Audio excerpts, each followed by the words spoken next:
Salut tout le monde, j'espère que vous allez bien. Aujourd'hui on se retrouve pour une recette albanaise / Kosovo parce que j'ai vu que vous avez adoré ma recette sur le fli et vous m'en avez redemandé d'autres. Du coup je vous partage aujourd'hui la recette du pité. Donc c'est un plat que j'adore, j'aime encore plus ça que le fli, alors que le fli c'est vraiment la recette de mon enfance, mais ça pour moi c'est 20 sur 20. En plus c'est hyper rapide à faire, tout le monde peut y faire. Si vous êtes végétarien vous pouvez aussi y manger. Vous allez voir, c'est super simple à faire et c'est trop bon. En plus, j'ai une petite astuce, vous mettez un cubord dedans. Vous allez voir, ça change tout et c'est genre 100 sur 100. Donc voilà, je vous laisse tout de suite avec la suite de la vidéo et c'est parti. Pour la pitée, il vous faudra un oignon, 200 g de feta, 1 kg d'épinards, de la pâte philo, un yaourt, du poivre et de l'huile neutre. Donc là, ma poêle est huilée, j'ai juste rajouté l'oignon. Donc là, ce que je fais, c'est qu'il est 6 h, je prépare la farce en amont pour qu'elle refroidisse avant que je la place sur la pâte philo, pour éviter que la pâte devienne toute ramollie. Au fait, quand la farce est chaude, la pâte se ramollit vachement et c'est plus dur à la manier. Donc c'est pour ça que je fais la farce en avance. Vous pouvez très bien y faire le matin pour le soir, il n'y a pas de souci au niveau de la farce. Donc là, quand les oignons commencent à prendre un petit peu de couleur, vous n'êtes pas obligé de les faire cuire trop longtemps. De toute façon, là, les épinards, ils vont décongeler. Vous pouvez aussi prendre des épinards frais si vous le souhaitez. Si vous les prenez frais, sauf les oignons, vous les faites cuire un petit peu plus. Comme les épinards auront besoin de moins de temps de cuisson, tout simplement. Donc là, je vais venir ajouter mes petits épinards surgelés. Donc là on est sur 1 kg d'épinards, je vais laisser réduire jusqu'à que ça se décongèle totalement. Donc là mes épinards ont bien cuit, comme vous pouvez voir, ils sont plus du tout congelés, ils ont rejeté beaucoup d'eau. Ce que j'ai fait, c'est que j'ai rajouté un petit cubord. Sauf faites bien attention de bien émietter votre cubord quand vous le rajoutez aux épinards pour pas avoir des morceaux de cube, parce que c'est juste affreux, vraiment affreux quand on tombe dessus. Une fois ma mère m'avait fait des épinards et elle avait mis un cube dedans, sauf qu'elle l'avait mal émietté, je suis tombée sur un bout de cube. Je vous dis pas comme c'était dégueulasse. Donc faites vraiment attention à ça. Donc vous le mettez bien quand les épinards sont décongelés et qui rejettent beaucoup d'eau. Comme ça vous mettez votre petit cube émietté dans un coin où il y a de l'eau. Et vous touillez un petit peu pour le dissoudre dans l'eau et après vous mélangez toute la préparation pour être sûr que votre cube est bien dissous. Donc là, il y a deux méthodes. Quand vos épinards sont décongelés, soit vous avez le temps, soit vous n'avez pas le temps. Si vous avez le temps, vous laissez vos épinards rejeter toute l'eau et laissez l'eau s'évaporer. Et si vous n'avez pas le temps, vous vous arrêtez là, vous les passez à la passoire et vous les mettez dans un torchon où vous allez bien serrer pour enlever toute l'eau des épinards pour éviter que ça dégorge sur la pâte philo. Donc là, j'ai passé mes épinards à la passoire. J'ai fait hors caméra parce que je pense que vous savez faire ça. Je vais juste les remettre à 7 pour être sûr qu'ils soient bien secs. C'est une petite technique pour bien savoir si vos épinards sont bien asséchés, qu'ils rejettent vraiment pas d'eau. Enfin, s'ils en rejettent un peu, c'est pas grave, mais il faut pas que ça fasse une flaque d'eau sur votre pâte philo. Bon, là, c'est pas mal.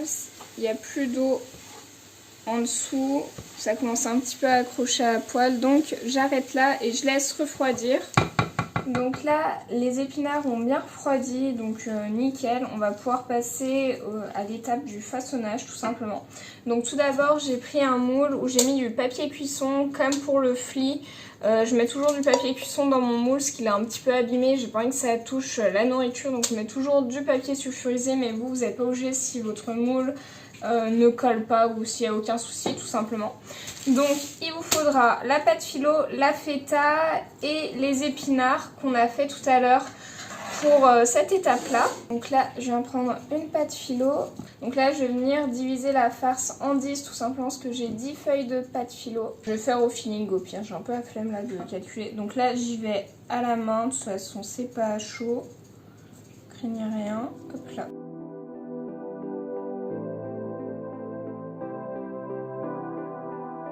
Ensuite, je viens prendre de la feta que vous venez émietter au préalable. Bon, moi je ne l'ai pas fait au préalable, mais c'est pas grave. Vous prenez soit un petit bout de feta, soit vous l'émiettez avant, soit vous le faites maintenant comme moi. Donc j'en mets un petit peu tout le long.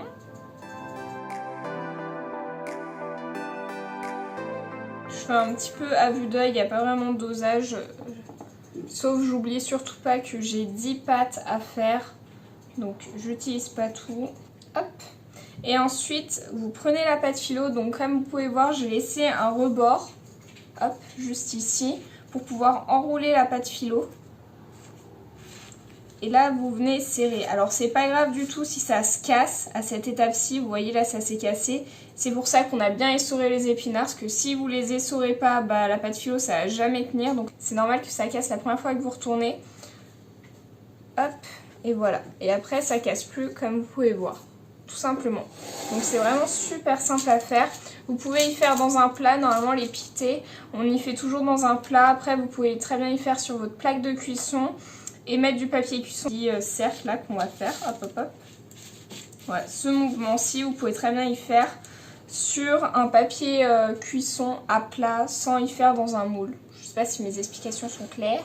Et donc là vous faites tout le temps le même procédé, c'est super simple à faire comme vous pouvez voir.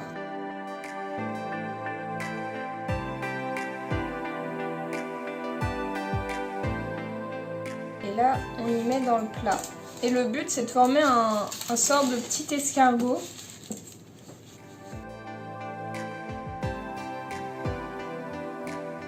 Oh, génial. Regardez ce que j'ai fait. Des petits muffins, banane framboise et banane chocolat. Miam miam. Si vous voulez la recette, n'hésitez pas à me le dire dans les commentaires, je vous y ferai.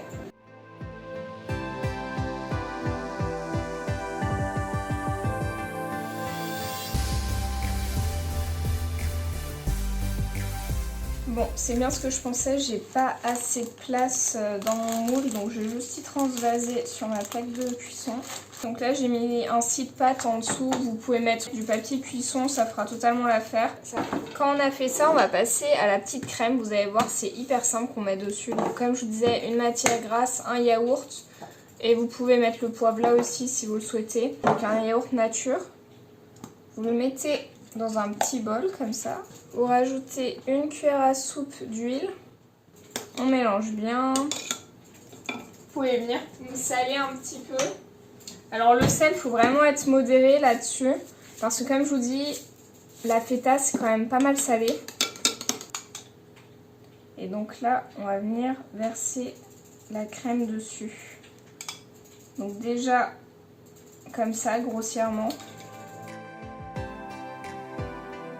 Ensuite, vous en laissez quand même, je vous dirais, un tiers dedans.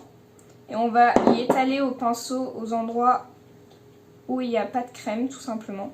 Donc au fait, je fais une première étape, j'y mets grossièrement pour qu'il y ait des endroits où il y ait plus de crème que d'autres endroits. Pour que ce soit plus gourmand, tout simplement. Et donc voilà à quoi ça ressemble. Donc là, on va venir y mettre au four à 180 degrés, chaleur tournante, comme je vous disais. Et vous y laissez cuire jusqu'à ce que ça dore, environ 30 à 40 minutes, selon vos fours, selon ces chaleurs tournantes ou pas. Et du coup, voilà, à tout à l'heure. Alors là, il est quelle heure? Il est 20h40, donc vers 21h10, je regarderai si c'est bon ou pas. Donc du coup, là, ça fait une demi-heure que ça cuit, et pour moi, c'est tout bon. Waouh, chaleur divine, merci chérie. Et donc voilà.